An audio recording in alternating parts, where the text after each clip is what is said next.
This is The Great Erectus and Faun, Chapter 2, The Cuddle from Out of Space, a Deliverance Day extravaganza. The bonfires were lit and burning merrily, sending up plumes of traditional black smoke as the Faun wandered around happily, all around the fair that was set up among the pillars of smoky flame. Games and food stalls, and shops selling all sorts of festival goods abounded, each in an artfully crafted wreck made of wood and cloth, the nicest of which even had smoky torches burning with them, giving the whole affair a wonderful holiday feel. Children ran around the brightly colored tentacles made of colored and flavored sugars. A lot of adults, too. Crazy dancers capered about as they made hooting noises, many practicing all year for this most sacred of holiday seasons. Deliverance Day! The day the goddess of a billion hugs heard their prayers and saved them from the evil Kamak.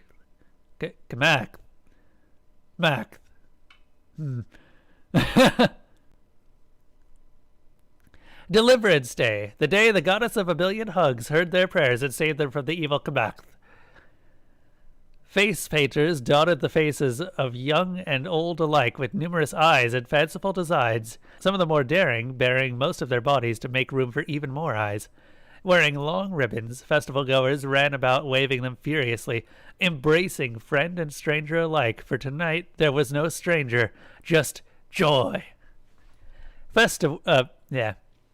Fireworks randomly shot skyward, creating a huge booming noise and bright sparks. Others whizzed through the night, making loud wailing screams before bursting into long tendrils of flame as everyone danced with delight to the atonal wailing of hundreds randomly blowing into flutes, kazoos, and slide whistles. Oops! Someone caught themselves on fire. It happened every year. Multiple times. People rushed out with fire extinguishers and promptly put them out, whisking them off to medical personnel, who drew the short tentacle this year, or bartered away their priceless day off. Sorry, Joy Brother, a doctor wearing a hat with dozens of brightly colored wires poking out of it, a gift from his son. You are going to have to go to the hospital. I'm fine, the scorched reveler insisted, and I'm happy to be looking after your stupid bottom instead of catching myself on fire tonight. The doctor laughed as he strapped the worshipper to the stretcher. Experience had taught them to do that. Off you go. But I'll miss it. You can watch it on TV from the emergency room, the doctor laughed. I'm fine, the worshipper roared. Let me go! Ah! The reveler, normally a meek scribe, roared and strained, fangs bared against the Deliverance Day grade straps as the doctor pulled out a syringe. Sleepy time for you, he laughed as he plunged the needle into the arm of the reveler as the stout wooden frame of the stretcher started to snap. No! The devout worshipper of She Who Loves Us wailed as his eyes rolled back into his head.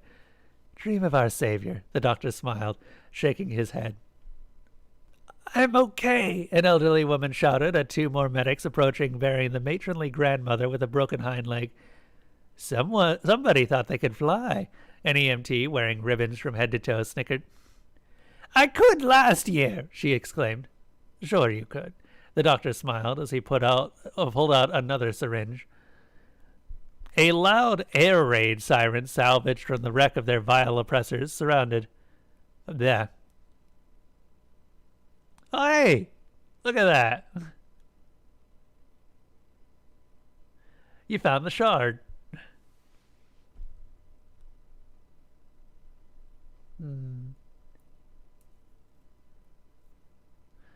A loud air raid sirens salvaged from the wreck of their vile oppressors sounded. It was time.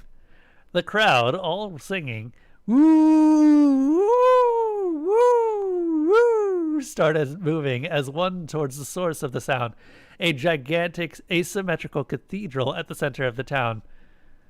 It was the pride of the region, a massive structure bearing giant eyes of stained glass and many tendrils of salvaged oppressor metal extending in all directions. In front of the building was erected a giant stage with giant holographic displays captured from the evil oppressors projecting it into the sky above, so that all could see the Deliverance Day pageant, considered one of the best on the entire planet. Some had traveled from far away, making the pilgrimage to the actual site where the holy events of that glorious day took place. Suddenly, the sky filled with explosions and screams from thousands of fireworks, and the sacred air raid siren ceased. An expectant silence fell over the crowd. It was about to begin. The high priest of She Who Loves Us stepped onto the stage wearing the traditional multi-eyed and tentacled outfit of the season. "We gather here today on this most special life and joy-filled of days," he said, "to give thanks to She Who Loves Us and to commemorate the day of deliverance, where she heard our cries for help and felt bad because we were so sad. Praise She Who Loves Us," the crowd intoned. "The being of pure love wandered through the sea of stars," the priest said as he smiled. "Aw," the crowd gushed as a Jelev-drawn wagon rolled onto the stage, on which was a bunch of the local children wearing brightly colored robes, each holding a huge eye or waving a plushy tentacle. "Boy, I sure am bored," a young girl shouted excitedly into a microphone. "I hope something fun happens today." "She who loves us flew among the stars looking for fun," the priest intoned, "and to her nothing was more fun than helping others. Praise She Who Loves All." "Oh!" the girl shouted. "What was that?" she asked, raising her eye high above her head. "It sounds like someone is sad." A group of Vitan, awkwardly wearing scorched and strangely twisted armor, clearly not designed for their species, marched onto stage, driving another group wearing rags with brightly colored ribbon whips. "Yes," the lead figure in armor yelled. "Serve us, pathetic slaves! Serve the mighty Kamakth Empire! An empire so great that even your pathetic gods flee before us. Cry out to them all you want. Pathetic Vitan! They won't help you." "You really shouldn't say stuff like that," the lead child said, admonishingly, as the cart rolled up. "Ah!" the lead Kamakth screamed as he reached into his helmet and pulled out 2 plush eyes. The other Kamakth started to scream, pulling out eyes and other plush organs from underneath their armor. "I have been given the Kamakth, I have been given the Kamakth because they were such jerks," the lead child announced in a clear voice. "But I shall not destroy them, for even they deserve life. Come, wicked Kamakth, I shall save your life, but you shall never bring sadness to the noble Vitan again." "No!" the Kamakth screamed as they all pretended to be pulled onto the cart. Suddenly, the heavens were rent apart as the sky fleets of the Kamakth descended. So foolish were they that they still believed that they could stand against a god, the priest narrated. A bunch of children wearing papier-mâché warships ran onto the stage, throwing pom-poms at the wagon. "Pew, pew!" the children yelled as they threw the brightly colored bundles. "Seriously?" the lead child on the wagon said dismissively, then looked downward. "Oh, you guys want to play? Okay."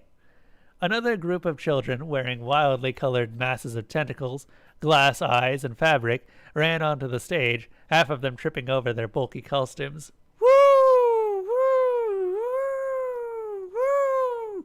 the children hooted as they charged the enemy fleet. "Aw," the lead child proclaimed. "They like you," she exclaimed happily as the Azatoths ran over to the ship and hugged them, breaking the papier-mâché costumes. "Love!" the Azatoths yelled. "Love and happiness! Life for Mommy!" And once again the priest intoned, "She who loves everyone, even those as wicked as the vile Kamakth, did not slay them. Her pets saved the life of those in the sky fleet and delivered them to She Who Loves Us to be redeemed." All of the Azatoths ran over to the wagon and danced about it, shouting, "Life! Life! Life for Mommy!" "Oh, thank you," the lead child proclaimed. "You are such good Azatoths." "Woo! Rah! the Azatoths yelled. Oh, you want to play with the rest of them? The lead child asked. Okay, but remember, just the Kamath, and bring your brothers and sisters with you. They want to play too. Another herd of children wearing tentacle heads and all sorts of fanciful costumes ran on the stage, and along with the Azatoths and the enemy fleet, performed a quite nice little song and dance number, singing the hymn, Cuddles, Cuddles from the Stars. The children, tripping over the costumes, desperately trying to recreate what was seen that day, only adding to the charm. Aww, the crowd gushed. And thus the evil Kamath were no more, the priest intoned. Across the entire expanse of stars, not one remained. We got them all, Mom, an Azatoth said proudly. Life! So much life for Mommy. Aw, aren't you sweet? The lead child said. Mommy loves you all. We love Mommy, all of the children roared. We love you, Mother of all things, the crowd screamed. Then she who loves us looked upon us and our misery, the priest narrated. Oh, you poor dears, the lead child said, as the children on the wagon all turned their eyes to the crowd. You've been through so much, haven't you? Yes, the crowd yelled. I will make it all better, the child said as the lights from multiple lamps offstage focused on the cart. I shall fill you with life, and you will never have to work ever again. All of your days will be filled with happiness and life. You will never die, and your days will be filled with happy laughter. The lead child raised her hand. Hold on, a voice shouted from offstage. A strange figure wearing a crude and very ugly mask and a bathrobe marched on stage, followed by another actor wearing robes with 2 Vika melons shoved in front, and a tall L-shaped hat with eyes on the top. Boo! The crowd yelled. I told you only to take out the Kamath, the bathrobe-clad actor shouted, not to bring happiness to these nice people who clearly deserve it. You suck! The crowd yelled. But they are so sad, the lead child implored. I want them to be happy. You shouldn't mother them so, the bathrobe-clad Faun said disapprovingly. Seriously, you really shouldn't. Besides, suffering builds character. No, it doesn't. But what of their world? The lead child asked. It has lost so much life because of the wicked Kamath. All of the flowers are dead because of their mines and their poison-spewing factories. Surely, even one as heartless and cruel as you can see that. Meh, the bathrobe-clad actor shrugged. It will be fine. A few thousand years and you won't even recognize the place. Asshole! The crowd shouted. Perhaps, the robed figure said next to him. Yeah. Perhaps, the robed figure next to him said meekly. Perhaps I could help. The actress raised her hand, and a bunch of Vuitton in flower, tree, and animal costumes ran on stage. And the goddess Faun. She isn't a goddess, the bathrobe figure shouted. And the goddess Faun, the priest continued, returned life to our world. The flowers grew once more, and the trees sprouted fresh green and blue leaves, and the animals regained form and substance. Oh, how pretty! The lead child exclaimed. But, Faun, you are giving up your life. Here, have some of mine. Heep! The robed actress cried out as she fell to the stage. Woo! All of the plants and animals yelled as they started jumping and dancing around each other, some kissing and engaging in mock mating rituals with whatever was closest. Dude, the bathrobe-clad actor shouted, what the fuck? I wanted to help, the lead child exclaimed. Look at how happy they all are. The costumed actors ran out into the audience, tossing out brightly wrapped pieces of candy. Yes, the lead child cried out. Eat the candy and live forever. Yeah, the bathrobe-clad actor said. You really don't want to do that. Gimme. The crowd yelled and cursed as the actors took the candy back. A lot of the crowd ate it anyway. It was considered lucky. And the cruel robed god, the priest intoned. I am not a fucking god, the robed actor shouted. And the cruel robed god, the priest continued, made all the candy, a gift from she who loves us, disappear, for he is the dicked one. So angry were we that we yelled and swore at him. The crowd gleefully reenacted the scene, with everyone shouting at the robed actor, even the children, who loved this part. This was the one time they could say whatever they wanted with no consequences, and proudly showed off their vocabulary, much to the surprise of some parents. This continued for a while until the priest raised his hand. The cruel-robed, ugly god was greatly moved by our oaths, he narrated. You know what? The robed actor shouted. Fuck you guys. Next time this crazy bitch gives you candy, I'm not going to stop her. I'm out. Peace. The robed actor stomped off stage. I must go, the lead child said, for there are other worlds full of life that I must save, and there are many more people out there that are sad and need me. No, don't go. I'm sorry, my beautiful children, the lead child said sadly, but I must. However, I shall not abandon you. I shall leave 2 of my children, one in the heavens above and one in the deep seas below, to watch over, guide, and protect you. If you are ever attacked again, they will take care of you, and if they can't, they will call to me, for you are now my worshippers, and I love you. We love you too. Goodbye, my beautiful ones, the lead child cried out as the cart wheeled off stage.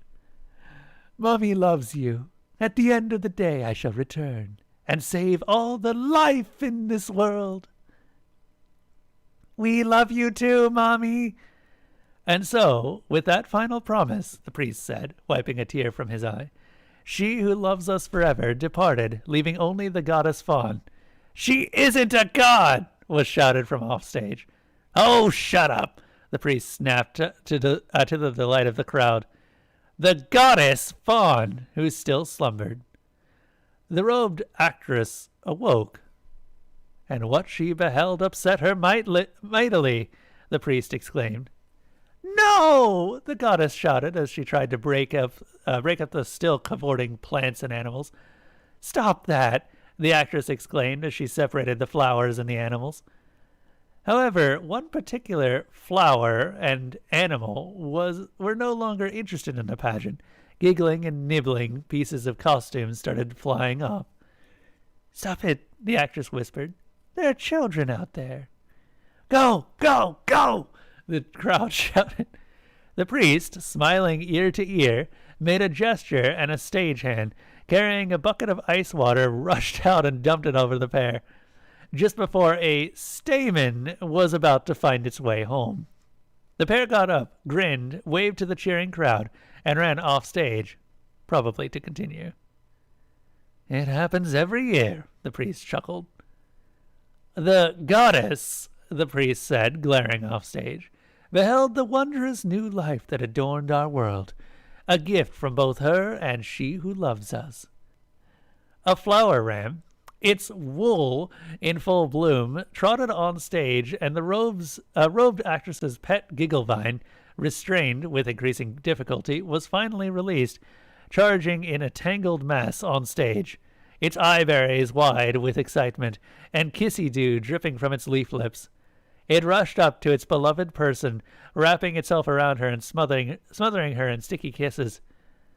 And the goddess Faun declared her work complete. Nope, the actress yelled, nope, nope, nope, nope, as she rushed towards the side of the stage, still entangled in her gigglevine. I'm done. Get me out of here. A giant papier-mâché and wicker hand rolled in from off stage, and the actress jumped onto it and was carried away. The entire cast and crew entered on stage to cheers and applause.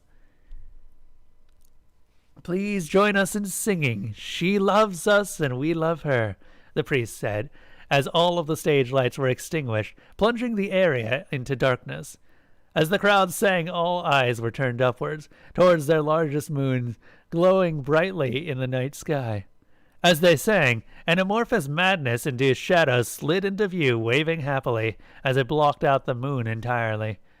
The crowd sang even louder, waving back, filled with joy at the appearance of the child of She Who Loves Us.